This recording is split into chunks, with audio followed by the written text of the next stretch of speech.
Welcome back, crew. Today, we're diving back into our game of the month, the Power Rangers RPG system by Renegade Games. And guys, we're about to get our Finster on. We're going to go through and make our very own monster for Rita Repulsa to use against the Rangers as our BBG for the upcoming actual play game using the Power Rangers RPG system. So today we're going to show you the threat system and kind of the Power Rangers overall rules for building a monster using their game. And we're going to walk you through it step by step and give you a little bit of a sneak preview of what my Rangers are going to be going up against this Tuesday. But before we dive into that too much, just another shout out for that actual play game. Please join us if you can. It's going to be at Tegan J Gaming at twitch.com on Tuesday, April 5th at 7 p.m. Eastern Standard Time. This is our very first game of the month for our channel, and I'd love for you to come out there and join the crew as we go through and kind of get a feel for this system. It's going to be all of our first times playing it, and so you'll see our highs, our lows, hopefully more highs than lows, some of the questions we have in the system, and how the rules come through and make for a good narrative, fun tabletop experience. So please join us for that. But if that's not enough too, we're going to be doing a little bit of a raffle for that too. So if you join us on that day, you're a member of our audience, we're going to be raffling off a gift certificate to Renegade Studios that you can use to buy your own core rulebook for the Power Rangers RPG system. I liked it. So I haven't played it yet, but so far I'm liking the system. Hope you'll like it too. And I want to encourage people to play more new systems. So join us. Have some fun with me and the crew. I've got some of my favorite players playing with me in this one. And maybe you'll win. Maybe you'll have some good luck. The power will be with you, and you'll get your own copy of the system to bring back for your table and to share those adventures with them. So come, check it out. But for today, we got to give my Rangers something to go up against. We got to give somebody that can go a good few rounds with them and give them a little bit of trouble, make them sweat a bit.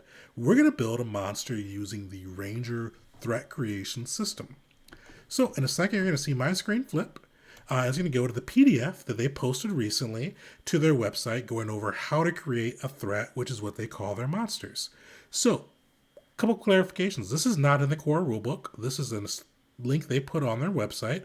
I'm going to put the link in our description, so in case you want it, you have easy access to it, just so you can see their rule creation and go through and make your own monster. For any of you guys who followed me over from Dungeon Jedi Masters, which is my main hustle, check it out if you haven't seen it. You know I like making monsters. I love making threats and bad guys for my crew to mix it up with that do fun things that keep the group engaged and kind of make them grip the edge of their seats and lighten up a little bit as they go through and not sure how it's going to play out. So that's what I love to do. And that's one of the things I wanted to bring over to the game of the month is because I feel like I learned so much from a system when I both make a player, but also when I make a monster too, just to see how to balance it and how everything flows. So we're going to do that today. I'm going to walk you through step by step through their rules creation system, and we're going to build that BBG, or BBEG, I should say, for my crew, which will be playing live on April 5th. So you should be able to see my screen now, and I'm going over the threat creation rules. I'm not going to go into every piece, but we're going to go each step by step. So the first thing, core, make a concept. So we're going to make our concept. So what I wanted to do with this, I'm a 90s kid, I'm 31, and grew up watching the Mighty Morphin Power Rangers after school pretty much every day. So I wanted to have a good monster that, let's do the mechanics piece. Goes toe-to-toe with the players. He's going to be the main focal point. I'm going to have some putties with him, but he's the main showstopper. He's going to be a lot of what they're focusing on. So I want him tough enough to go a couple rounds and not get just knocked out. So that's point one. I wanted him to have some cool mechanics. I wanted him to have some good debilitating debuffs, as well as just some things that will hopefully generate some good laughs and good RP. It makes sense to what his threats can be overall to the citizens of Angel Grove. So that's two. And then the third one, I just want him to be something easy that I can play pretty without too much back and forth or reading of rules. Just this is my first time using the system. I'm going to be streaming it live for you guys. I want to be able to focus my head on the RP and making the combat fun and engaging for both you and my players. So I want it to be in-depth but quick and easy to run. So sometimes that can be a little bit of a hardship, but I think we may be able to do that today. So that's the mechanical side. On the narrative and thematic side, I wanted a hypnotist. I thought Hypnotic Monster would be a fun way to have some wacky scenarios that the Power Rangers of Angel Grove will have to deal with, and just some crazy shenanigans that they can make the citizens of Angel Grove get up to, but also the monster can maybe make some of the Rangers get up to while they're fighting them, if the dice be kind. So that's what I wanted to do. So a Hypnotic Monster that has those three qualifications on the mechanic side that we mentioned. Oh, also, I don't think I've let you guys know the name of it. So this monster is going to be called the Hypno Beast. Don't know if that's gonna be the voice I'm using, but it's gonna be a real. So I'm leaning into that '90s corniness, so it's gonna have a real corny voice. So not sure if that's exact what I'm using, but be prepared. So that's the Hypno Beast. That's our concept. We're step one already done. So the next big piece, threat level. We got to go through and determine what threat level we want this PC to be at. So with this threat level, if you're coming from 5e, it's pretty synonymous with, or not synonymous, I should say, it's analogous or similar, I should say, to CR, which for the 5e systems. So we're going to be building a threat level, and they go through there, give a little bit of information on kind of how you should layer it towards your PCs. So my PCs are going to be level 3. We're going to have 4 of them, which equates well because all of their math is based on the fact that you're going to have 4 PCs. They give you some tips on how to tweak it, but luckily we don't have to go through and do that math. So they go through and you'll see, and if you read that paragraph, it goes over some guidelines of if you do the same level as your PCs with the threat rating with one monster, it'll be somewhat challenging, but they've got most of their resources. They should be able to beat it. Or if you go 1 above, it's going to give them a good challenge. Or if you go 2 above, it could be like an end game or an adventure challenge. With this, we're not going to be doing a full adventuring day. This is a one-shot. I wanted to make it challenging, but I'm still new to the system, so I don't want to go too off the rails and just wipe the floor with my players, who are also very new to the system. So I'm going to be doing 1 above the player's level, which they said should be a good challenge. So our monster is going to be a threat level 4 for this encounter. Makes it easy. So we're already at step 2 done. Threat level determined. Now we're going to decide our health, size, and movement. So with this, you'll see there's a couple different ways you can break it out. But one of the things I mentioned is I want my monster to be able to go through and be able to kind of go and box around with the players for a little bit and make sure that they're kind of sticking it to the group and sticking with them for a while. I want the Rangers to come out victorious, of course, but I don't want them to think it's a cakewalk. So we're going to do resilient. So we're going to be able to bump our HP up by 1.5 times the threat level. So we're doing a threat level 4 monster, so we're going to have 6 health points for our monster. Makes it easy. Also for movement, with resilient, we're going to take the 30 feet movement, and we're going to have a large monster. Another easy piece there. So we've got step number 3 done. Large monster, 30 feet movement, 6 HP. Now we're going to determine essence scores. So if you watched my other video where we went through the Ranger build, you'll know that the system has 4 core essence scores: strength, speed, smart, social. Which all of those 4 essence scores are the attribute points, and where you place those essence points or essence score points determine what type of skills and ranks in those skills you can have for your PC, but also your threat, your monster. So we're going to do a similar system with this. So with this, we get to have a threat times 2 plus 6 points. So we have a 4 level threat, so times that by 2, that's 8. Add 6 points, we have 14 points to play around with for giving our monster skills. You'll see as we go through too, they also mention some good tips and tricks. So a couple of the ones I'll mention is don't forget initiative. I almost did that in my first build. We want to make sure your monster is going to go quick or kind of go decently within the order. They don't do legendary actions with this, so he's got to be able to go and get in the mix without getting knocked out too quickly. And also make sure to just kind of make sure you're giving yourself a number of skills that make sense and works with the theme that you're going with for your monster. So we've got our concept, we've got our monster. Let's go ahead and jump into Roll20 and throw a couple of these in and start getting our build on. So in just a second, you're going to see my screen flip over to our Roll20 screen, and we're going to start putting in some stats for our Hypno Beast. All right, so the first thing you'll see is we're going to go through and name our threat level, level 4. It's a large creature, and it's got 6 HP. We're not going to worry about languages. He probably speaks, he definitely speaks English and probably speaks some crazy space language, but that's not going to matter for our one shot. So we've got that in there. We've got those first few steps already taken care of. Now, defenses. So with this, if you watched our Ranger build, you know that the 4 defenses scale off of the 4 key stats. Toughness being strength, evasion being speed, so on. But with those, you have your essence points you assign to them, but with the defenses, you add plus 10, and that's what you're going to get for your overall score. So with this, we're going to spend our 14 points. Remember, we have those 14 points, and we're going to put them into the core skills that we want to have represented for our monster. So this is a hypnotic guy. I want him to be pretty sociable. I want him to be able to kind of convince people to do what he needs them to do. And social lines up with willpower. So we're going to give him 14. So we give him 4 points of social power, and that's going to line up with him on that side. We're also going to, I want him to be pretty tough. I want him to be able to hit and kind of go pretty bar to bar with the players and make sure he can mix it up with the crew. So we're going to give him 13 toughness. Want him to be pretty fast, mostly just so he can keep up with the crew and make sure that he gets his turns in, he gets some good damage off. So I'm going to give him both 15 evasion because there's 2 skills that are going to be tied to that that we really want to make sure are properly represented.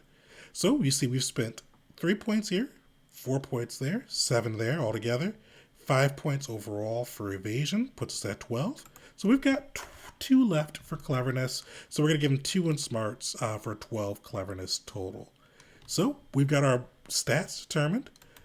Now we get to go through and determine our abilities. So I saved some time on this. I didn't want you to have to go see you clicking through all of these things. So we've got some of our ability scores in there.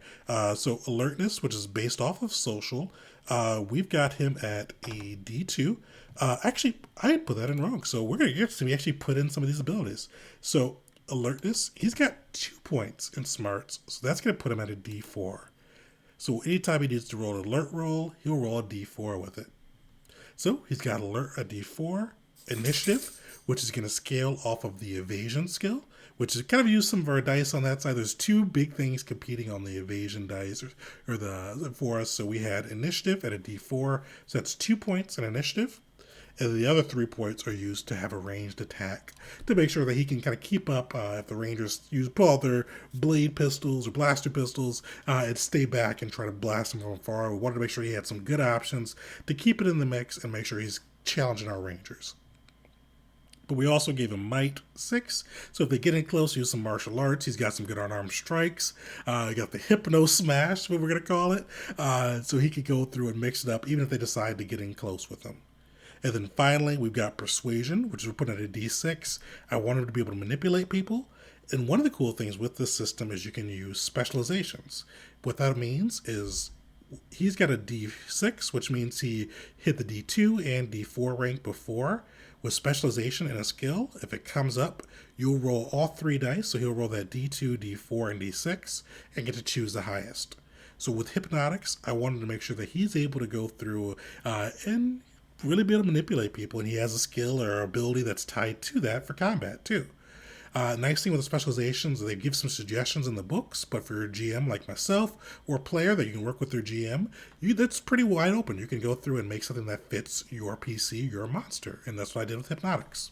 So we've got that in there. So let's go back.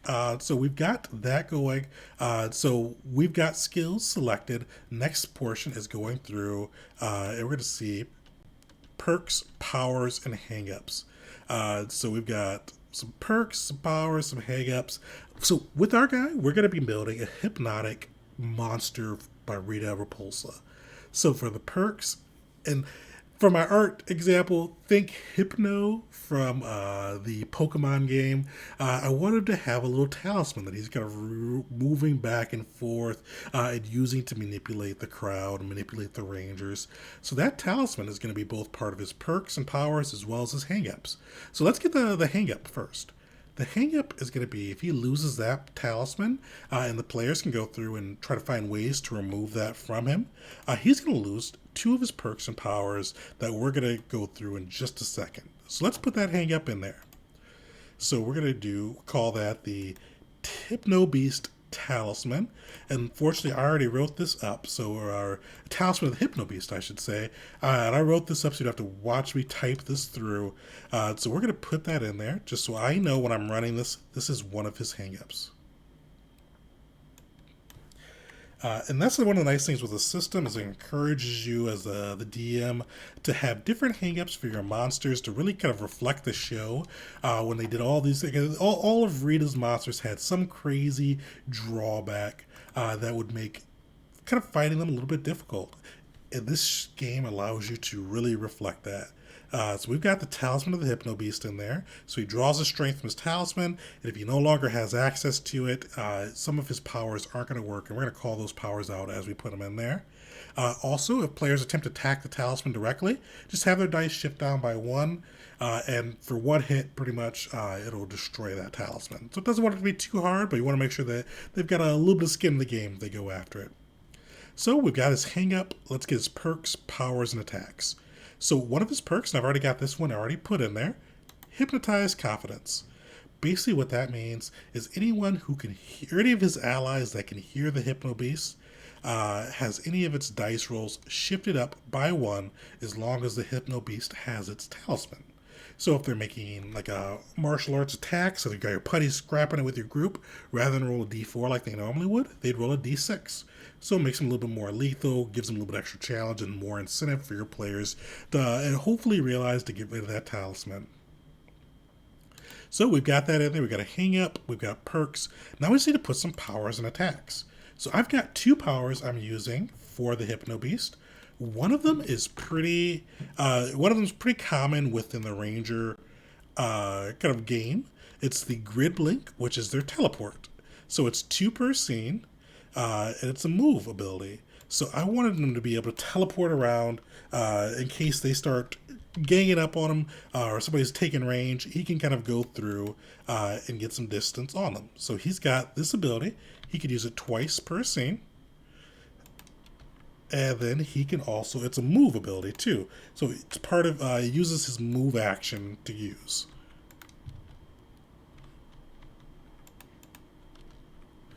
So we've got that in there. This doesn't rely on his talisman, so he can utilize this even if his talisman gets broken. His last one is one that I think is pretty cool. This is what I'm interested in. I want him to be able to manipulate the players and manipulate citizens of Angel Grove, but I also wanted him to be able to manipulate them in a way that's fun and kind of encourages some cool RP. It just gets the group going. So the Hypnotic Beast, and I hope this copies well. I didn't check to see if this would copy well. It does copy pretty well. But basically, the Hypnotic Beast, as long as he has his talisman, he can do this twice per a scene, which is a combat for free action. Basically, what they're going to do is he's going to roll a persuasion check against anyone who can hear him, which should be most of the players, unless they've learned from that and try to close their ears or do something to block that sound out prior to their or on their turn. But he's going to roll persuasion check using hypnotics, which is that d6 we built in there before, against the hostile's willpower defense. If he beats their willpower defense, he's going to roll a d8, and they're going to get a condition on that. So you'll see with this, let me scroll down too so you can see the conditions. 1 to 2, they get the mesmerized condition, and this is going to be pretty bad for him because not outside of just the mesmerized, they're going to target the target will attack the Hypno Beast's enemies. So they're going to go through a turn trader and start attacking their fellow rangers till the end of their next turn. So they'll snap back to their snap back to their senses after that first attack. 3 to 4, stunned. They're going to be left in a drooling stupor. So I wanted these to be fun for the players to RP out too, so hopefully they lean into that. Frightened, the target's greatest fear appears with the hypnotization. Impaired, the target is trapped in a ridiculous dance that they're going to be doing to the end of the next turn. So just some funny things. It's really got to live up to that Power Rangers. Just got that 90s cheese with it. So that's what I wanted to do. Good free action. He'll be able to use it twice in the battle. Probably use it round 1 and 3 or round 1 and 4 if the Hypno Beast is still up then. Just to give him a break in round 2, but also make sure you're giving him a challenge too. And before the players, just put the smackdown on your guy. So we've got hang-ups, we've got powers, we've got perks. Now we're just going to put some attacks in. So he's got 2 attacks. I want him to have a ranged attack as well as a distance attack. Or a ranged attack as well as a melee attack. So first one, we'll do that melee attack. He's going to do the Hypno Smash. Where if you get up close with him, he's just going to smack it one and kind of give you some hypnotic advice too. So we're going to base that off of his might, which we saw we had a D6. And that's one of the things too. I like to have consistent dice for my abilities. So he's got a D6 for both his persuasion, his might, and his ranged attack, which makes him consistent so you can kind of go through and play him without having to worry about play to his strengths on that side. Usually, sometimes for a monster, it can be fun to be able to play to their strengths, but for this, with being a new game, I wanted to make sure it's easy for me to run them so I can lean into the RP and lean into making sure my players are having fun. So the Hypno Smash is going to be off toughness. It's going to do 1 damage, and it's blunt type damage. Also with this guy, so there's not a section to put that in here, but I did give him multi-attack. So he's going to be the big bad against my group. So he can do 2 attacks per round, whether it be 2 range attacks, 2 melee attacks, up to the DM. So we got Hypno Smash, and we're going to get 1 more in there to as well, just to really make sure we're giving him as many cool options as we can. Let me lock that in there. And we're going to add in the what did I call it? So I wanted to have some fun names so I can have some, because especially with the Power Rangers, they always shout it out what they're doing. So this guy, he's doing the Hypno Ray. So this is a ranged ability attack. We're gonna say he can do this up to 60 feet away, and we're gonna use ranged, which has our D6 in there. It's going to go off of the player's willpower, a little bit different there, mix it up. And also going to have stun, or 1, and stun. So it'll stun them for a turn, won't do any damage, but if you get somebody that's down to 1 health, that would knock them unconscious. Remember, stun doesn't do damage unless it's more than their total health points left. So usually it's just going to take them out of a turn, but it could occasionally knock them unconscious. They've been getting beat up by the putties or the Hypno Beast. But, so guys, we are done. We've got stats in there, we've got his defenses, we've got his skills, we've got perks, weapon attacks, powers, and a hang-up. We built the Hypno Beast for the crew. So that's what we're going to be running on our April 5th game. So join us, check it out. Also, in the description, I'm putting a homebrewery link for this stat block. So if you liked it and say, hey, I want to run this for my crew, thank you. But also, you could take that and run it with your crew, and hopefully you guys will have a fun Mighty Morphin adventure, too. So, overall, really want to thank you guys for joining us for another game, another dive into our game of the month for the Mighty Morphin Power Rangers. But also, please, join us April 5th. Come see my players, see how they fare against the Hypno Beast, and see how they go against it and how they come out, and the goofy shenanigans that Loco Hypno will get them up to, and just got to see how everything plays out, but also have your chance to win a copy of the Power Rangers Core Rulebook system via a gift card to Renegade Games. So join us there, but overall, thank you for coming through. Thank you for being a part of my crew, and may the power protect you all.